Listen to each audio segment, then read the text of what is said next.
Hello student, आज हमारा topic है measurement of relative permittivity using Schering bridge. Schering bridge में बहुत इंपॉर्टेंट ब्रिज होता है for the measurement of relative permittivity and the capacitance, क्योंकि कैपेसिटेंस जो है रिलेटिव परमिटिविटी से रिलेटेड है, दोनों के बीच में रिलेशन है। इसलिए हम जब कैपेसिटेंस अननोन कैपेसिटेंस मेजर कर सकते हैं तो हम उसी की हेल्प से रिलेटिव परमिटिविटी भी मेजर कर सकते हैं। हम देख लेते हैं उसके लिए हम किस तरह से इस ब्रिज को थोड़ा सा चेंज करेंगे। ब्रिज के कनेक्शंस और ब्रिज में जो चीजें हैं वो बिल्कुल सेम ही है, बस इसमें हमने क्या किया है कि ये वाली जो आर्म है ए बी, इस पे हमने क्या लगाया है, स्पेसिमेन। स्पेसिमेन हम उसको बोल रहे हैं। इस वाले दो जो इलेक्ट्रोड है इसके बीच में हमने जिसकी भी हमको रिलेटिव परमिटिविटी मेजर करनी है उसको हम यहाँ पर इसके सेंटर में रख देते हैं और उसके कनेक्शन हम इससे कर देते हैं। तो इस तरीके से हम जो है अननोन कैपेसिटेंस के थ्रू जो है रिलेटिव परमिटिविटी को मेजर कर सकते हैं। लेकिन अब इसमें क्या होता है कि प्रॉब्लम कि ये जो आपका बीच का स्पेसिमेन जो हमने पुट किया है दोनों इलेक्ट्रोड के बीच में, उसके कनेक्शन इलेक्ट्रोड से किस तरह से हो सकते हैं।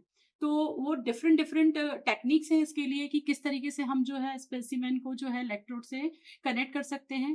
पहला जो है उस तरीका किया है कि अपन एल्यूमिनियम जो है एक मटेरियल, एल्यूमिनियम जो मेटल है उसको हम इवेपोरेट कर रहे हैं एज ए इलेक्ट्रोड और बीच में हम स्पेसिमेन को उससे मतलब बाय द इवेपोरेशन हम इलेक्ट्रोड को कनेक्ट कर दें। पहला तरीका है। दूसरा तरीका है कि हम कोई जो मेटल के इलेक्ट्रोड है उसको पेट्रोलियम जेली से उसको यहाँ पर उसको चिपका दें यूजिंग द पेट्रोलियम जेली। ये एक तरीका है। तो इस तरीके से डिफरेंट डिफरेंट तरीके हैं कि हम किस तरीके से जो है जो स्पेसिमेन है जिसका कि हमको रिलेटिव परमिटिविटी मेजर करनी है उसको हम बीच में इलेक्ट्रोड के बीच में किस तरीके से पुट कर सकते हैं, किस तरीके से हम इलेक्ट्रोड से स्पेसिमेन का कनेक्शन कर सकते हैं। तो इसके लिए वेरियस टेक्निक्स हैं। उन्हीं में से सबसे अच्छी जो टेक्निक है ये वाली टेक्निक है। इस वाली टेक्निक में हम क्या करते हैं कि यहाँ पर ये जो इलेक्ट्रोड है आपको दिख रहा है, इसको मैंने अलग से यहाँ पर आपको बनाया हुआ है। तो अब इसके बीच की जो थिकनेस है इलेक्ट्रोड, ये जो स्पेसिमेन है उसकी थिकनेस सपोज आपकी डी है। तो आपका जो अननोन कैपेसिटेंस है यहाँ पर जैसे कि C1 है, तो C1 हम किस फॉर्मूले से मेजर करते हैं, by using the balance equation. जब हम बैलेंस इक्वेशन लगाएंगे और बैलेंस इक्वेशन के थ्रू हम C1 और R1 निकालेंगे तो C1 का फॉर्मूला क्या आएगा, C2 R4 एंड R3 और R1 का फॉर्मूला आएगा R3 C4 एंड C2। तो ये जो अननोन कैपेसिटेंस है वो हम किससे मेजर कर लेंगे, यूजिंग द ब्रिज। अब हमको मालूम है कि कोई भी पैरेलल प्लेट कैपेसिटर है, ये पैरेलल प्लेट कैपेसिटर है, यहाँ पर ये प्लेट्स लगी हैं दोनों, ये दोनों इलेक्ट्रोड है आपके। These two are the electrodes, लिख देती हूँ, दीज आर इलेक्ट्रोड। इलेक्ट्रोड। तो अभी इलेक्ट्रोड में देखिए कि क्या फॉर्मूला होता है, that is the epsilon zero epsilon R A divided by D. तो एप्सिलॉन जीरो क्या है, दैट इज दी आपका permittivity of the free space, that is 8.85 into 10⁻⁻12, जो कि हम सबको पता है। ई आर जो है आपका एप्सिलॉन ई आर जो है that is the relative permittivity of the specimen. Then A is the area of electrode, A जो है एरिया ऑफ इलेक्ट्रोड है, and D is the distance between distance और the width of the specimen. तो यहां से हमारा E R क्या आ जाएगा, यहां से ई आर अपन जब इसको क्रॉस मल्टीप्लाई करेंगे तो ये आएगा unknown capacitance multiply by D, that is the width divided by epsilon zero into A. और यहाँ ये चीज कहां से निकलेगी, ये चीज हम ब्रिज के थ्रू निकालेंगे थ्रू द बैलेंस कंडीशन। ठीक है। अब हमने ये जो न्यू अरेंजमेंट किया है to measure the relative permittivity of the specimen. अब इसमें प्रॉब्लम ये आती थी कि ये जो आपके इलेक्ट्रोड अटैच हो रहे हैं स्पेसिमेन से, इसको अटैच करने के डिफरेंट डिफरेंट टेक्निक्स हैं। वो सारी टेक्निक इसीलिए हैं ताकि जो हमारा मतलब जो कनेक्शंस हैं वो इतने प्रॉपर हो कि जब हम ये अननोन कैपेसिटेंस मेजर करें या अननोन ये परमिटिविटी मेजर करें तो बीच में जो गैप आ जाता है, वो जो गैप के कारण जो एरर आती है वो ना आए। तो उस गैप को रिमूव करने के लिए हमने क्या किया है कि यहाँ पर एक एयर गैप इंट्रोड्यूस किया है। हमने ये पैरेलल प्लेट्स दी हैं, दो इलेक्ट्रोड हैं और स्पेसिमेन को हमने यहाँ पे पुट किया है और इलेक्ट्रोड हमने कहाँ लगाया है, ये एयर गैप के बाद। ठीक है। तो यहाँ पर आपके दो कैपेसिटेंस बन गए, एक कैपेसिटर बन गया आपका एयर गैप के कारण, दूसरा कैपेसिटर बन गया आपका ये जो स्पेसिमेन के कारण। तो दो कैपेसिटर आपके कैसे बन गए, ये सीरीज कनेक्शन बन गया। इस तरीके से ये आपका सीरीज कनेक्शन बन गया। दो कैपेसिटर जो है आपके सीरीज में आपके ये लगे हुए हैं। These are the two capacitors, एक capacitor because of air gap, दूसरा कैपेसिटर बिकॉज ऑफ स्पेसिमेन। तो अब यहाँ पर हमारा दोनों कैपेसिटेंस कैसे निकलेंगे, जैसे कि ये एयर गैप के कारण जो कैपेसिटेंस निकलेगा उसका फॉर्मूला होगा एप्सिलॉन जीरो ए बाय टी।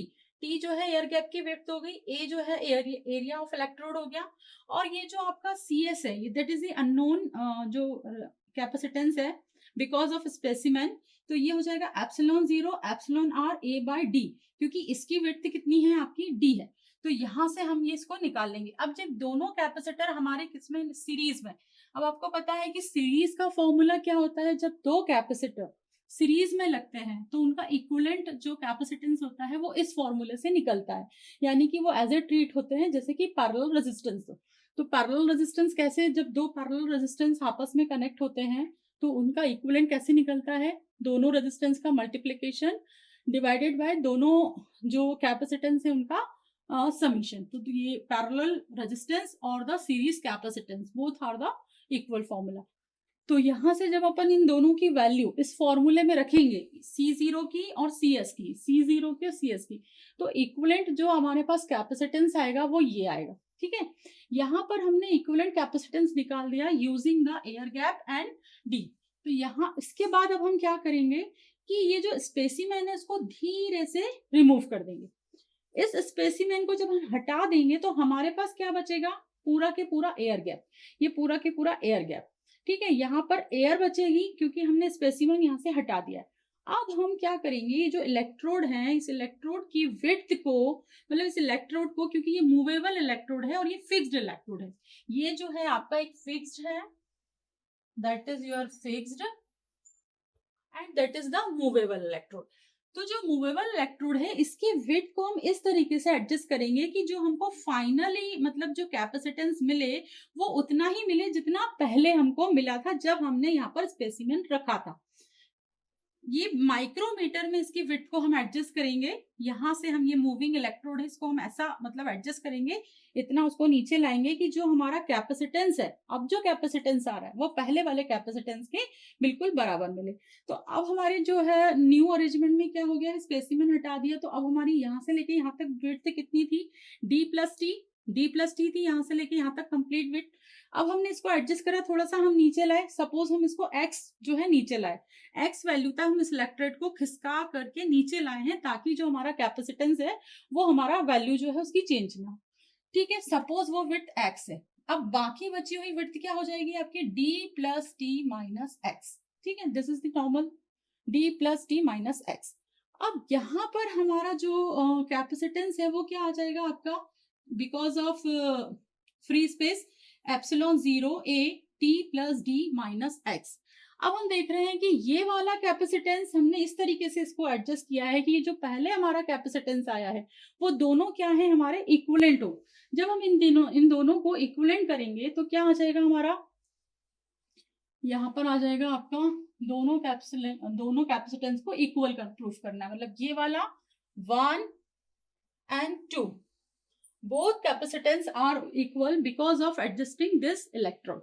तो दोनों जब हमारे इक्वल है 1 and 2, 1 equals to 2, तो ये हमारे पास क्या आ जाएगा आपका, epsilon zero epsilon R A divided by epsilon R T plus D is equals to this, epsilon zero A divided by T plus D minus x.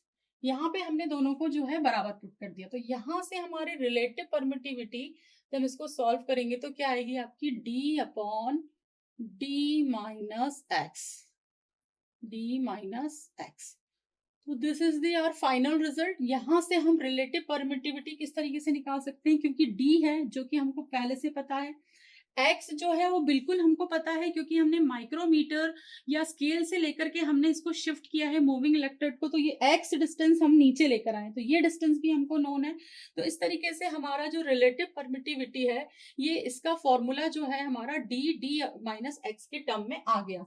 इसमें हमको जो एयर गैप है, एयर गैप जो आ जाता था ये बीच में, ये जो आपने स्पेसिमेन लगाया है for testing the relative permittivity, यहाँ पे भी दिख रहा है सेम चीज़, वही सेम चीज़ मैंने यहाँ पर भी बनाई है। तो उसके जो इलेक्ट्रोड और उसके बीच में जो गैप आ रहा था, बिकॉज़ ऑफ पेट्रोलियम जेली अगर हमारी ठीक से नहीं लग पा रही है या थ्रू द इवेपोरेशन कहीं गैप आ रहा है इलेक्ट्रोड और स्पेसिमेन के बीच में, तो यहाँ पर हमारे पास वो समस्या नहीं रहेगी, क्योंकि यहाँ पर हमने उस गैप को कंसीडर करके और फाइनल कैलकुलेशन के थ्रू हमने उस समस्या को रिमूव कर लिया है। तो this is the final formula to measure the relative permittivity using the Sherry bridge. Thank you.